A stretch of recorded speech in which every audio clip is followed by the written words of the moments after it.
Hey guys, it's QuickyBaby and welcome to World of Warships. This is Wargaming's brand new flagship game, ha ha ha if you want to call it that.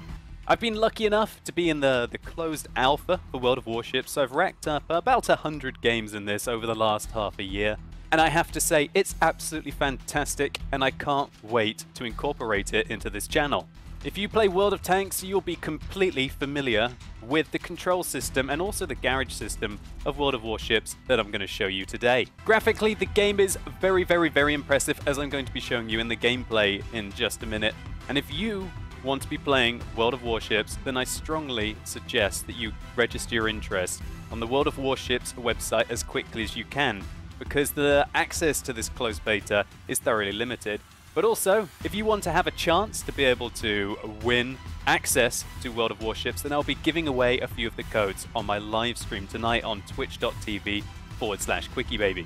So when you're inside the game and your garage is gone, it's just a little bit larger. As we can see, it's now a fantastic port, and this is where you will collect all of your ships. And yes, there are a lot of ships already in the game. There are a plethora of Japanese ships, American ships, and also hints that there are going to be Soviet ships in the game very soon. Currently, there's only a Tier 3 premium cruiser, the Aurora, but more will be inputted in future patches. Now, currently in the game, there are 4 major classes. There are battleships. These are the biggest vessels on the ocean. They have gigantic guns and gigantic health pools. They generally have the longest range in World of Warships, and this is where you want to keep them. The mobility of these ships is, some of them it's quite weak, and so that's why you have to think through your actions carefully and obliterate your enemies with their fantastic armament. Then we have cruisers. These are more agile than your battleships, and while their guns are generally low caliber, they also tend to have more of them than the battleships. This means that they can rip apart mid to low armored ships very quickly indeed. But unless they use the right ammunition, can sometimes struggle against battleships at certain ranges. Some cruisers, such as the Japanese ships, also get torpedoes. However, torpedoes are the speciality of the destroyer. Destroyers have the advantage of being smaller, being more sneaky, which means they can get closer to the enemy without being spotted, and are very mobile. Once they've snuck close to the enemy, they can unleash a series of devastating torpedoes, which, if aimed properly, can one-shot many enemy ships. Then we have the aircraft carriers, which, like the name suggests, use lots and lots of planes to take out their opponents. There are fighter planes, bomber planes, torpedo planes, and you get a completely different look to the battlefield. You get an RTS view, and you get to control different squadrons and send them where you think you need to. A well-placed bomb can cripple an enemy ship if placed in the right location. Torpedoes can either force the enemy to make evasive maneuvers or face the wrath of pretty much being sunk.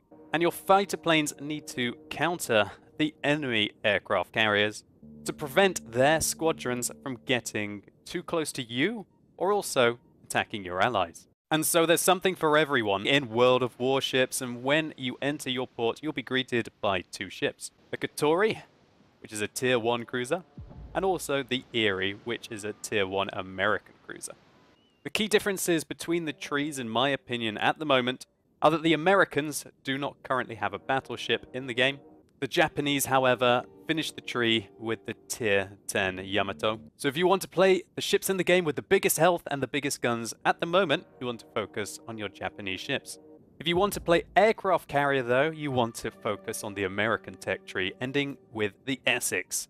If you're more of a cruiser captain, you have a choice between the Americans and the Japanese. The Japanese cruisers have torpedoes, but generally smaller guns, which gives them a lot of flexibility at all ranges of combat. And the American cruisers have the better armament, pure guns on all of these ships, which do generally allow them to wipe out the Japanese cruisers unless they manage to get close and fire their torpedoes. Next, if you want to play destroyers, you can either go for the Americans and the Japanese, and really the playstyle is very similar indeed. As you would expect in any wargaming product, there are upgrades for your vessels. We can see here the Tier 1 Erie can be upgraded from 127mm and to 152mm. Its hull can be upgraded before you move on to either the Chester or the Samson, depending if you want to go for cruisers or destroyers. There is also one very novel feature of World of Warships, and that is a leveling system for your account. As we can see here, there are currently 6 different ranks in the game, and it looks like there's going to be a 7th and the 8th in the future. At rank 1, you can only play co-op battles, which is you and other players versus AI-controlled ships. This is a fantastic way to start in the game to get used to the controls without feeling either that you're letting your team down or worried about how good the enemy team will be. And trust me, if you're going to meet some of the alpha testers who have been playing this for half a year, it's going to be just a little unfair at the beginning. And so you can easily ease your way into the game in these co-op battles. Once you reach level 2, you will get a 25,000 credit bonus just for playing, and also you'll be able to join random battles where you play player versus player. Level 3, you will unlock daily missions, which are really awesome. That means in your ports you can click up the top left, and you will have 3 missions which you can complete every day. And each completed mission will be replaced by a new one every 24 hours. So if you want to make some bonus credits, then you can try and achieve what they're asking, and you'll be rewarded thoroughly. There's also even the opportunity to earn piastres, which are the gold currency of World of Warships. And so I guess it would be good to cycle through these missions to be able to get them. Once you reach rank 4, you'll be rewarded with free experience. You'll be able to earn 5% of what you play, like you can in World of Tanks. Convert experience if you want to spend your piastres, and you'll also get a 3,000 free experience bonus when you reach this rank. By reaching rank 5, you can get a ship commander, which will earn experience in your battles and then learn skills and perks to be able to improve your ship's parameters. A feature that took a very long time to be thoroughly improved in World of Tanks. And that's the beauty of World of Warships, is that the framework is there, they know the direction that they can take the game, and they have ideas to do things differently. But they can draw on that wealth of experience they've got of what players love in game mechanics from World of Tanks. It looks like already we've got ship commanders in here. When you reach rank 6, you'll be able to get upgrades, enhancing the performance of various systems of a ship. While I haven't tried these out, it looks like it's going to work pretty much the same as equipment, and it's probably going to be a large place to sink the bonus credits that you get for reaching this rank. I really like this ranked profile system. I think it eases players into the game by allowing them to play the co-op battles, and then tiers the rewards they get as sort of a kind of tutorial. And more importantly, this is a novel feature. It's not in World of Tanks. And so it shows that the development team are thinking of incorporating their own features, which are unique and not simply taking them all from their flagship game, World of Tanks. So without further ado, let's get stuck in with our first game. There are different tabs at the top. There's even a tactics tab, but that's not in the game yet. This is the mission tab, tells you exactly what you need to do. We have to destroy all the enemy ships or capture their base. Okay, awesome. Now you can look down the team list. We can see there is a platoon system called a division system in World of Warships, so you can play with your friends. These double dots denote that the enemy are all controlled by bots, and if there are not enough people to play on your team, then bots can also fill your spot, so don't be worried about the queue time in the PvE game mode. You will always get in very quickly. Now burst ye eyes, captains, take a look. Fare ye landlubbers at the glory that is World of Warships. This is an absolutely ridiculous looking game. This is some serious eye candy going on here. Absolutely incredible. It really is a gorgeous looking game. I love the art direction that they've taken. And really, they've built it from the ground up. So I guess they've been kind of making everything HD right from the get-go, if you want to call it that. Whereas in, of course, World of Tanks had the problem of not knowing how they were initially going to develop it. But the only thing we really need to think about is that this tank is gorgeous. Alright, so what to talk about? Well, there's a system to go forwards, and there's a system to go backwards. And try not to crash in to your allies like I was about to there, because you do damage them and will prevent them from getting where they're going. So, yeah, W to go forwards. We can see here I've set it to full, to forwards. If I press S, it goes 3/4, half, quarter, stop, and then it will go full backwards. There is also an autopilot system, so if you want to be really lazy, you can use this top-down view and simply click on the map, and your ship will take itself there. Alright, so while it's doing that, I can explain some of the other mechanics of the game.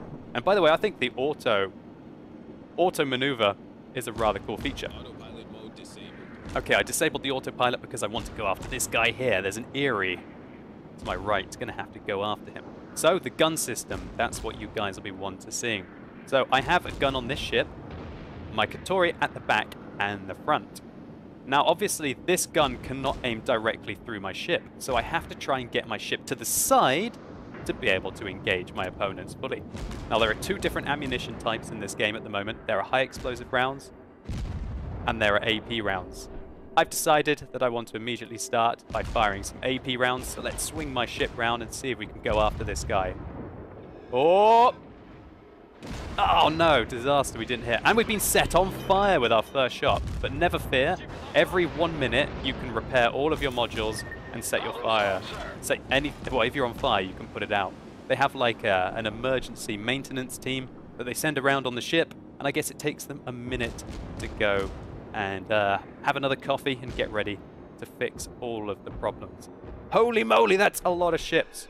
Okay, let's try and put some good shots in here. Here we go. All right. Oh dear, I didn't really give enough. Okay, here we go. That's more like it. 4,000 damage with my AP rounds. Here we go. Let's use the special zoom mode. Here we go. We got him now.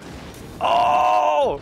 3,500 damage. We did 7.5k with 2 salvos. Whoa. So yes, basically there are 2 different kinds of ammunition to use in this game. There are AP rounds and there are HE rounds. At these kind of ranges, the AP rounds are likely going to over-penetrate the ship, and so you're better to use HE rounds, as you see me switching to them here. HE rounds can very easily damage modules and set enemies on fire. So, with the AP ammunition in this game, it's not as simple as in World of Tanks. In World of Tanks, if you load an AP shell and you penetrate the target, you do a fixed amount of damage. If you're using 105mm, you're likely to do 390 damage. In this game, however, if you... The penetration characteristics and the mechanics, I should say, are completely different. You do not want to over-penetrate a target. If you go through one side of a ship and outside the other, you will do minimal damage. What you want to do is you want to penetrate one side of the ship, and then the shell bounces around on the inside. So they've taken the mechanics of penetration to a whole new level in this game. Oh, that's too much lead. Or maybe it's not. Oh, so close.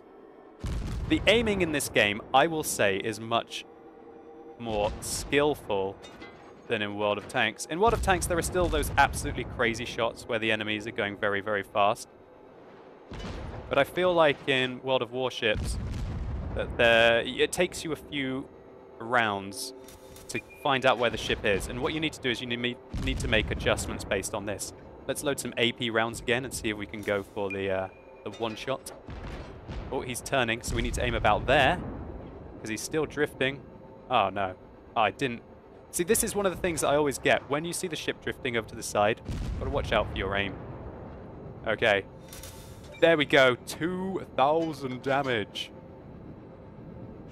So the ships, even the tier 1 ships, have got 9,000 health, just to let you all know. Another 2.5k. We are taking off a quarter of his ship each time, and that allows our allies to finish him off. Oh, there's a dude here. Let's quickly man the guns. Do we hit him? Will we get our first kill? Will we get our first kill? Yes! What a shot. Cruiser foundered. Oh, well, thank you, game. Okay, let's try and hit some real range shots here. Oh, I never get bored of using this game mode. Oh, so close, but my range was not quite good enough. If you hold down your Alt key, you can see the range of this ship is 10.5 kilometers. Oh. Oh, just a little bit too much lead again. Okay, here we go. I never get bored of doing this. Oh, no. Oh, okay, here we go, here we go. Yes. Oh, it looks good. It looks good. No, it's bad. Oh, it's bad. Okay, what about there? Doing this isn't the best because you're... Oh, yes! Oh, my word. Absolutely crippled. Let's go there again. All right, here we go. Oh... Oh, Opa! Murdered him. 2k damage done. Oh, there's a dude. Alright.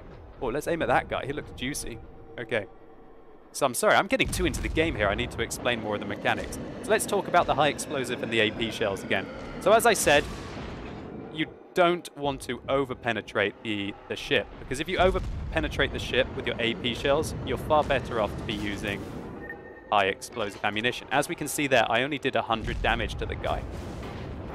So it's far more sensible to use this kind of an aim. Wow, bullseye, thanks. 2.5k. Let's go and rip this guy apart some more.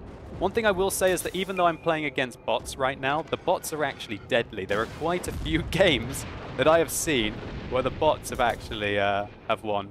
But, nah, I don't know. I think that's a bit of a bold statement, actually. I don't think I've lost against the bots yet, and usually, if you're alive at the end of the game, you can pick up maybe like 4 or 5 kills. So there are a few things that you can do as well to increase your chances to survive, like changing the direction of your ship. Obviously, with how far the ranges are on this, any kind of adjustments that you make, especially when you get to the higher tier ships. For the higher tier ships, you're going to be firing at kind of like 20 kilometers, sometimes even higher.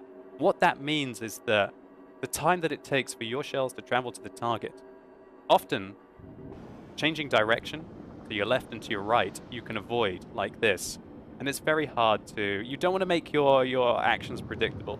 If you drive in a straight line at a set speed, then you're going to get hit a lot more than if you turn to the left and you turn to the right. Sometimes you can adjust your speed. Sometimes you can also go backwards and forwards to put your enemies off. And that will massively increase your chance of survival. So we got a good amount done this game. We made quite a bit of experience and a load of credits. We hit 3 Citadel shots, which I guess are the equivalent of headshots in World of Warships. We fired a lot of AP ammunition, so we didn't set anything on fire very much. To set things on fire, you really do need to use your high explosive ammunition. But personally, I prefer to go for the hit point damage. And if you want to see more details on your team's performance, we finished second there.